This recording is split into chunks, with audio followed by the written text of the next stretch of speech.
On the world of Sparrow, Erebus was at work.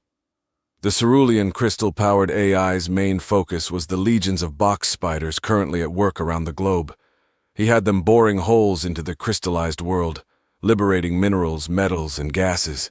Massive refractory towers on the surface combined elements into the right atmospheric levels so as to promote life. Low clouds swept across the solid land, leaving behind moisture and corrosion. Modified robotic life forms of Erebus design strode across the landscape picking up mineral nodes. They would store them in their manufactured stomachs and aid the minerals in decomposition. Lichens, mosses, and slime molds started appearing in the nooks and crannies near the newly flowing rivers and lakes. Shineless, Dam, and their daughter Caroline were visiting a sealed valley. A waterfall flowed in through a chasm. A massive reinforced aluminum glass dome covered the area, allowing plant life to flourish inside. Preservers had nested in the cliffs, starting their own labs, competing with one another to turn the area into a pristine zoo of their own.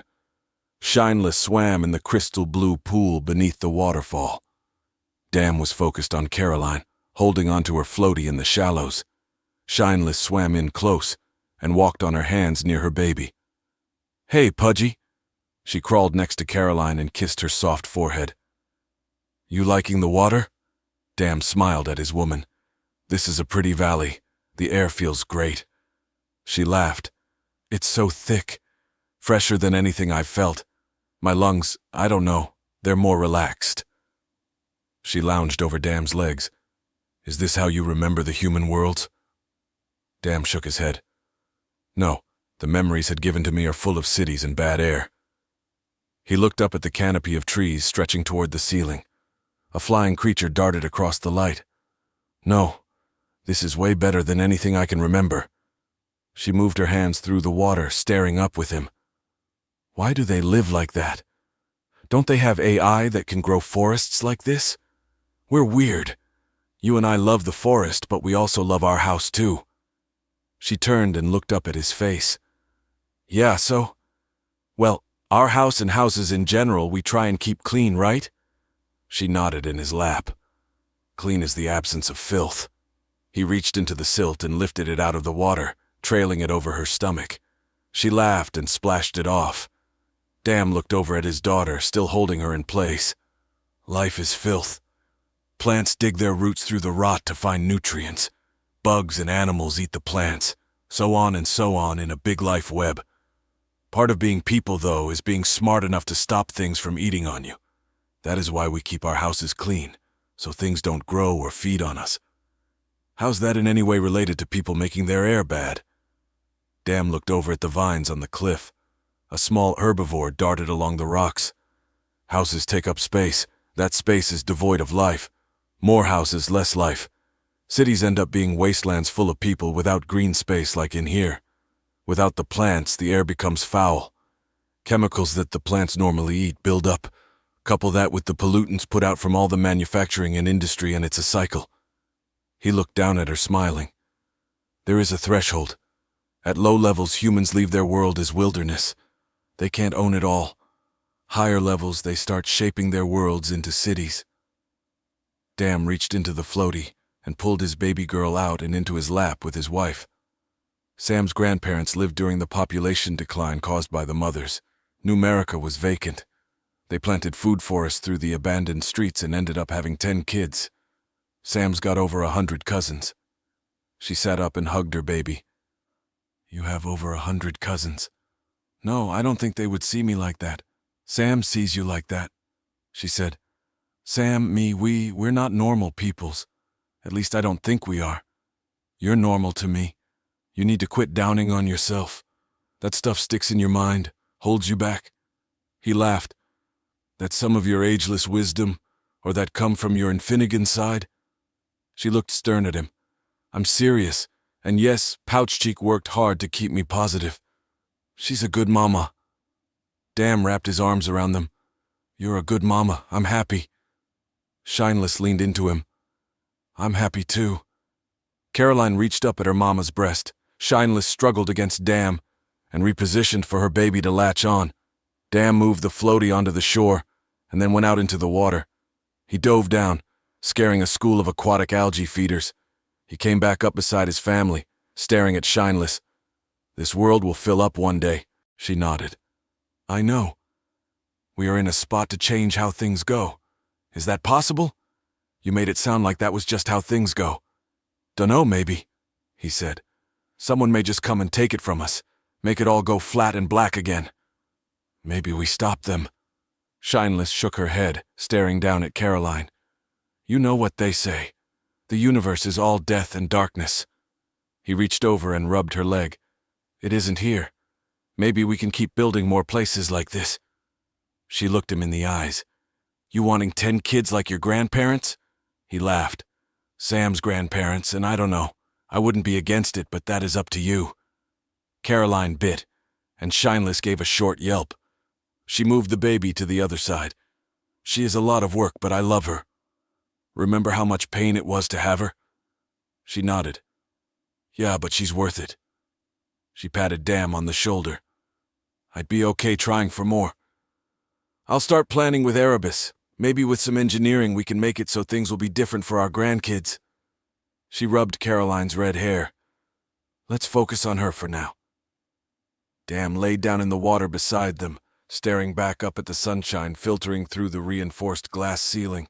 All right, focus on the now.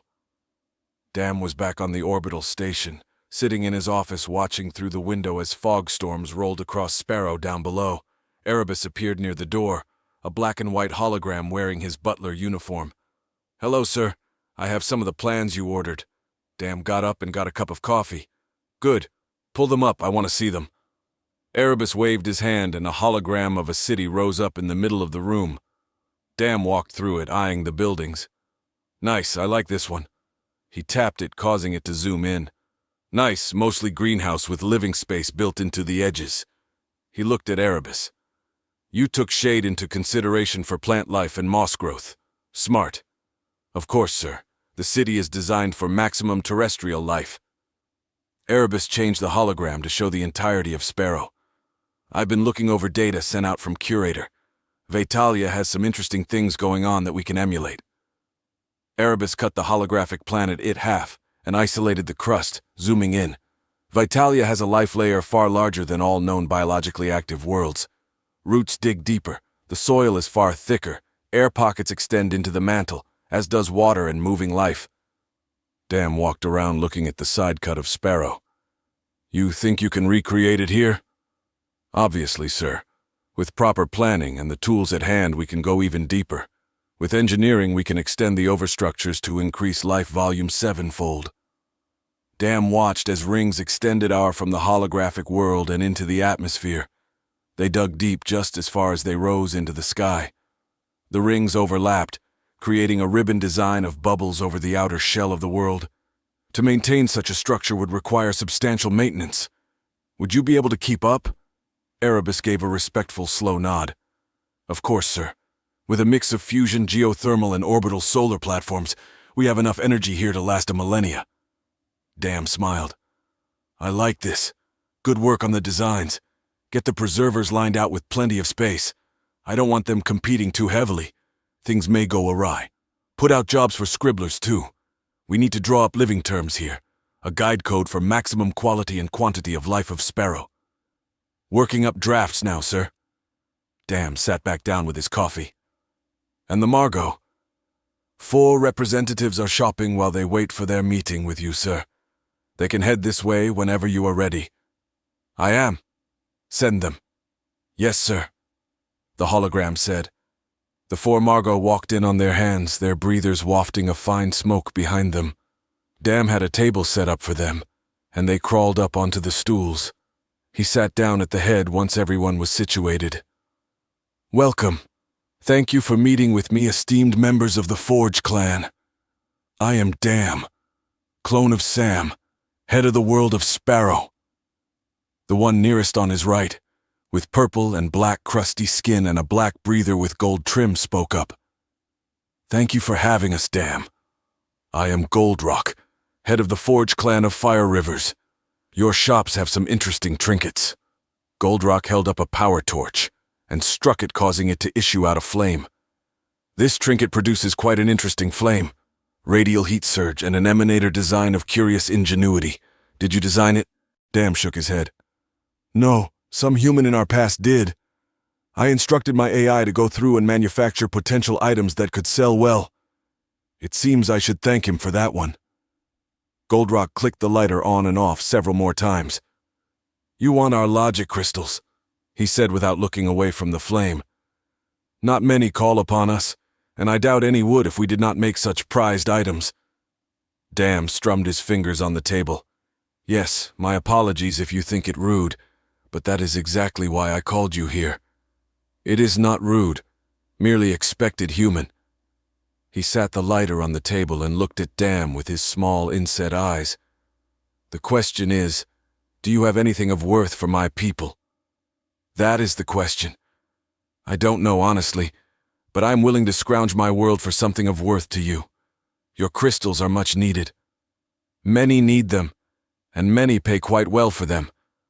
I do not know if you have anything we could use. One of the Margot wearing a black and red breather leaned over to Goldrock and flicked a file over to him. Goldrock touched his handpad and looked the file over in his palm. He shut his eyes for a moment, and then looked up at Dam. How many crystals are you actually wanting? As many as possible. You use these crystals to power your AI, correct? It makes them strong. Dam nodded quickly. Yes, the one crystal we were gifted helped 3 of our AI. They are quite an impressive improvement. My AI has been using it to control a planet of those box spiders. Without that crystal, the spiders would operating on base programming, unable to do any of the advanced tasks we have them working on. Goldrock lifted his head. The totem never told us what they used them for. We deduced it helped them in their ships. But beyond that, we never understood the sheer amount they bought up. They paid us well provided for our people, but I have an insight that we may want to pursue with you. Name it, Dam offered. We have word from our pilots that have run ore to Kawaru. Your people have made an AI for the Infinigan? Yes, Dam answered. Nova Core of the Tsar. He is there. I believe he is bound to one called Spitzlittle. Why? The totem, the consortium, and those of the Great Arm have used my people since we can recall. Only since your kind have arrived have my peoples been granted freedom, and we have grown to like it. Goldrock played with the power lighter some more, flicking it on and off. We want more, and that is something your people seem to have ample amounts of. You want to buy freedom from us? Goldrock looked at his 3 fellow Margot. They shook a fist at him. Goldrock looked back at Dam. Yes, we would be willing to barter crystals for freedom from you. Explain. What exactly do you want to purchase? Goldrock held up his palm and pushed a file over to Dam's arm HUD. Dam pulled it up and started reading as Erebus translated the text. Dam looked back up at Goldrock. An independent AI can be dangerous. Humans were driven near to extinction from our first editions. You sure you want one? Goldrock lifted his chin. Yes, we are willing to barter for the risk of freedom. Dam looked back down at the display. The AI we can do, especially if you have a spare crystal to power it. This next part, though, I will have to run through the Senate. An Oblivion ship will need approval. Goldrock flicked the lighter back on. We are in no hurry. It is you pushing for a deal. A message flicked across Dam's arm display. He read the message from Erebus and then looked up at Goldrock. Why does your people refuse to join in with the Clouder? We are trying to be free, not add more bondage. Dam nodded lightly at that. That makes sense. I understand independence. What if we could offer something a little less than a full-on alliance, something that allows you your freedom but helps in facilitating trade between our people? Like what? These crystals are your claim to fame. You said it yourself, no one comes to you but for them, right? That is correct, Goldrock said. Your people are master craftsmen. We have craftsmen amongst my people, and other species in the Clouder are quite skilled as well. If we have a sort of trades program, letting our people work with yours and vice versa, it may help diversify what your people can produce. Goldrock slammed the lighter onto the table, breaking it in a burst of flame and sparks. You want our technique for the crystals. I see through you, human, stupid. You wish to steal from us. Dam shook his head. Of course I would like my people to learn it, but I do not want to steal. I want to trade. You like our engineering, then come learn it. You like our warships, then come help build them. Damn frowned. I agree. I am stupid on many things, as are all humans. That, however, is our strength. We escaped our world because of our limitations. We learned alone we are weak, but if we work together and share our individual strengths, we could achieve anything. Damn put his finger point on the table. All of this we have because we share our knowledge and work. He pointed out the window at Sparrow. That world is coming to life via the work of numerous species all working together toward a dream. That is the freedom you are wanting to buy, and it doesn't come from being alone. Goldrock stared out at the world covered in green dots. You pride yourself on making a world gross. That is a foolish selling point, Damn. Damn stared at him. Goldrock looked around the table again, and then met his stare. It is a foolish point, but we understand it. We value our trades and our work, but I understand how limited we are. We want our freedom, and I believe your ships could give us that. Put your plan in motion. If you can get it approved on your end, then I will get my clan to approve it on ours. Damn stood up and extended his hand. I'll get to work promptly. Thank you, Goldrock. Goldrock extended his rough hand and shook the humans. It will be interesting. Damn smiled. That it will. Sam sat in the Infinigan repair shop offices with Spitzlittle. Spitzlittle was configuring the displays, attaching wires and operating the controls on the datapad in her lower hands. She plugged in a series of cords from the broadcaster box to the main screen and it fired up. Finally, she said. She flicked the knobs on her controls, moving the camera in and out. Crackletooth was on the screen, working in a spacesuit, floating on a long tether. He was attaching her device onto his powered-down beacon. Spitzlittle pointed at him and looked over her shoulder at Sam. There's my mail. Look at him. She turned back and watched as he tightened a series of bolts down and plugged in several data cables. Sam leaned in his seat. So what's this going to do? She turned and glared. I told you, it's going to let us see in the rift. We can see in the rift. All our ships are outfitted with sensors. Hell, I've traveled through it several times. I've seen it with my own eyes. It's bright, shiny, and can fry people. She turned back, watching Crackletooth, still talking to Sam. Exactly. It's bright.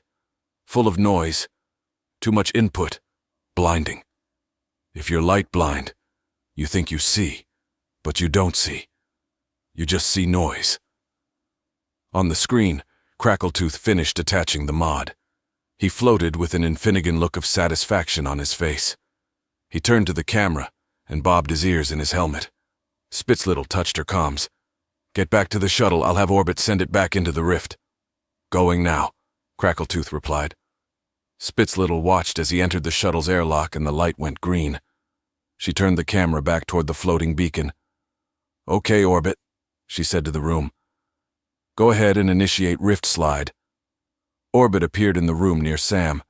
Initiating rift beacon now. Spitzlittle danced back and forth on her tiny feet, watching. A sphere of distorted space encapsulated the beacon, and it slipped through. The distorted sphere shrank down to the size of a baseball, but still existing as the beacon sat fixed on the other side. Orbit pointed at the screen. Starting up scopes. The screen flicked over to white. Attenuating. The white started to darken, and dots of color started coming into view. Stripes, lines hinting at geometric shapes, and finally a view came into focus. Focusing, getting read out now. Shineless shrieked with excitement. Look, it's working! She looked at Sam and pointed at the screen. She looked back and watched. What is that? Orbit shut his holographic eyes, focused on looking through the scope. Ships, debris. There's a flow of, well, stuff in the higher bands. Orbit opened his eyes and looked at Sam. That explains the continuous pings while in rift.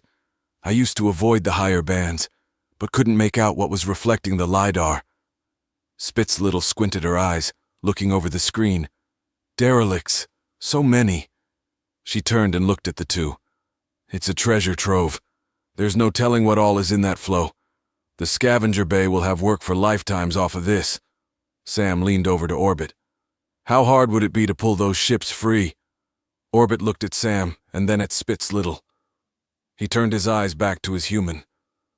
Well, sir, with proper shielding and a good pilot, it shouldn't be that hard to grab one and pull it into the lower bands, and then you just hop out. Spitz Little was already working on her data pad. No. We could rig a terror and slice in. Then with a modified grappler we could just reach in and pull one out. No risk. A scavenger Newman could do it. I can make this. She started a holofile and began sketching. I'll get Crackletooth to help me. He gets the slices better than I do. She looked up at them again. I'll call Raga and Grendel. They could pull some out, I bet. A small cut, and I think they would be happy. Sam looked up at the screen, watching the chunks of ships float by. His eyes widened. For a brief moment he saw his ship slip into vision, and then disappeared. He looked at Orbit. Orbit looked back at him. I saw it. That was the Callistote. We could pull it out? Orbit nodded. I might be able to recover my data self. See what happened. Sam looked over at Spitz Little as she drew up schematics. He turned back to Orbit. Buy up more of the scavenger shop stocks. Keep them funded. Yes, sir. Fufang's father died in a tech incident before his mind was able to focus. His mother told him he was a good tinkerer, but as he got older and asked around, he found the truth. His dad could barely focus on junking, let alone making anything. He had died after torching through into a flammable tank. The explosion was big enough to rip apart the ship piece, but small enough that it didn't even make DataNet news. When he was old enough to understand basic concepts, Fufang joined the Infinigan Scavenger Corporation. He was determined to surpass his father and make it past being just a scrapper. He wanted to make things. He didn't know what yet, but one day he hoped for the touch happen. Fufang was busy cutting a ruined engine off of a ship when the all-stop call was put out. His comm echoed it, and he turned off his torch. He looked up and saw everyone was going toward the main walkway. He set his gear down and joined the procession. Everyone gathered around the shift boss. Ears perked up. Boss lady barked on and on about new work, overtime available, ships coming in, opportunities, yada yada. Fufang just wanted to get back to cutting until she mentioned a tech reclamation bonus. The thought flickered through his mind and he raised his two right hands. Boss lady pointed at him. You're volunteering for teardown duty? Fufang bobbed his ears. Yeah, I'll do teardown. She bobbed back. Good. I got you down, Fufang. You'll be required to pull overtime daily. He bobbed ears again. Good. She continued. Who else? Fufang looked past her at the scrapboard behind her. 3 more ships had been lined up for decommissioning in the short time she'd been talking. Work was already pouring in. Fufang liked his suit. It had a gleam to it that matched his own shine. Working out in the void came with hazard pay, and a bit of respect to it. The old heads didn't want to stick their necks out to do it, but they tended to let those who did go by without any grief. Out in the void, Fufang enjoyed the quiet. He stood waiting on the scrapper piership as Raga, the Infinigan QRF Gree ship, re-emerged from the rift, pulling out the forward hunk of an alien vessel. Raga fired a few short bursts and eased over to the piership.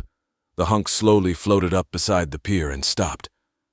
Fufang watched as the securement latches extended and anchored the hunk into place. He readied his tool tray and prepared to step into work. This particular ship part was made by an unknown species.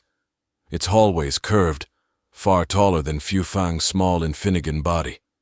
Each section was marked with unknown writing, and he took appropriate notes with his helmet camera. His feet clanged as he walked through the ship, each step lurching into place as the grav plates pulled him forward. He stopped. An alien console was still illuminated in the corner. He walked over to the green-lit device and ran a scan over it. A tiny picture of orbit appeared on the screen, indicating connection. Fufang looked down at his arm display as several clams were deposited into his account. A note popped up. Good find. Reward administered. Fufang felt a tinge of confidence at the find. He didn't know what it was Orbit had discovered, but it was going to help fund his own apartment on the Edge Ring. Fufang stepped away from the alien console and continued down a dark hall of sharp walls. He moved forward, grasping at edges jutting out. Slowly he progressed, room by room, taking notes and marking down potential metals and technology. Fufang kept going, eventually stumbling into a side room. He paused, looking over the machines cluttering the dark room. His helmet lights illuminated the devices. Preserver tech. In the corner, his lights darted over a long, cold preserver corpse. He walked past the body and over to the tech. His four suited hands ran over the machines. Ideas sparked in his mind, his first. Things could be done with these. He didn't understand what or how, but he knew to use his daily claim. Fufang flagged the room for his own personal claim. After inspection, the room would be determined his or not. He was near dancing with hope the claim would go through. It was several cycles later before the claim went through. Fufang was deemed the owner of the small room of derelict preserver tech. He went down to the scavenger bays on his off day and helped wreck the room out. He threw the items into a cart and took through Twain to a storeroom he had rented. There he took them out, set them up, and began his first tinkerings. He found nuggets of data hidden in a cache. He experimented making proteins and sugars. He altered some DNA and made a bacteria capable of forming a double-thick film. He was having fun, something he hadn't had in a long while. He had a tech. He was going to step up and elevate his line. His family was going to be known. Sam poured himself another cup of coffee. A call pinged on the holodesk and he sighed. "Orbit, who is it?" "It is your damn sir," Orbit said through the room speakers. "All right, put him through. Can you project him over at my desk?" "Yes, sir." Sam sat down in his big comfy chair, both hands cupping the warm mug. A mirror image of Sam's face appeared over the desk. Sam took a sip and then looked up at Dam. "Hey, what's up?" Dam raised his own mug into the image. "Hey, sorry to bother you. I know how we get." Sam shrugged. "It's just been a long day. Don't worry about it. You got something going on?" "Working on building up the fleet for the Clouder, and I've got a deal going I wanted to share with you." "Yeah, how's the new ships coming?" "Got quite a few designs in the works. Got some of the Infinigan brainstorming ideas with Erebus. Got some interesting things lined up, but that isn't what I'm interrupting you about." Sam took another sip. Dam continued. "We need more Sam." Sam looked at him, puzzled. "More what?" Dam turned his head down, raising his hand up to his chin. "Well, I think we need more like Erebus and Orbit. The Infinigan on Kawaru have Novacore and the Tsar. He's been helping clean and redesign the whole planet with the Gree. They're a huge asset, and I made a trade deal for one." Sam sat his coffee down. "Wait, what? You traded one of our AI with someone?" "Who? Which one?" No, not one of our existing. I'm going to have Erebus do a remodel and make one for the Margot. It's a linchpin in a deal. They get to help in our ship manufacturing, and our peoples get to help in their crystal refining. It's a big thing." Sam nodded. "Yeah, that is a super big thing. You didn't even consult with anyone. You're just going to hand out AI." Sam shook his head, raising his right hand. "We're lucky the ones we have haven't gone all murdery. The nightmares I had when we made Novacore. It was a huge risk." Sam laughed. "I was drinking more back then, too. I bet that helped that happen." Dam gave a slow nod. "Well, this is a sober decision. We've had more than luck on our side. We have some incredible help, and I think we can make a stable Margot mind print. The crystal production will push us into a spot of dominance out here. Our helpers are our powerhouses. They helped you gain the respect of the Great Arm. We need more of them. I'm thinking of putting one with every captain in the fleet, and on every habitation. I think it would make us weaker." "How so, Sam?" Dam said. Sam lifted the mug and spun the coffee around with a swirling hand motion.